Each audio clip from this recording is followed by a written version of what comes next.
What's up guys, you're watching the Sid Show, and if you're new on my channel then don't forget to subscribe and like. Today we're going to talk about the Sony PlayStation 4 error. The error is that CE-30034-0. It's a system initialization PlayStation 4. So I'm just going to share my screen on my left side, and here we go to the screen, and here we are at the screen. So here we go to the settings, and firstly and scroll down in the last and the bottom you get the initialization.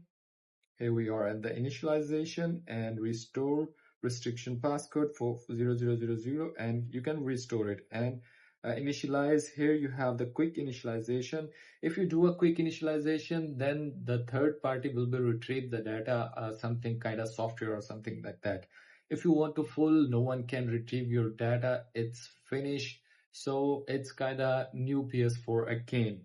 So if you want to do a full, then full. If you want to do a quick, then do it quick. So simply that's how you can initialize on your PlayStation 4. If you get the error, you just go to the safe mode and rebuild the database, and then you just initialize. You can initialize in your safe mode also. So that's how you can do it. If you want to ask me a question, then leave a comment in the comment box.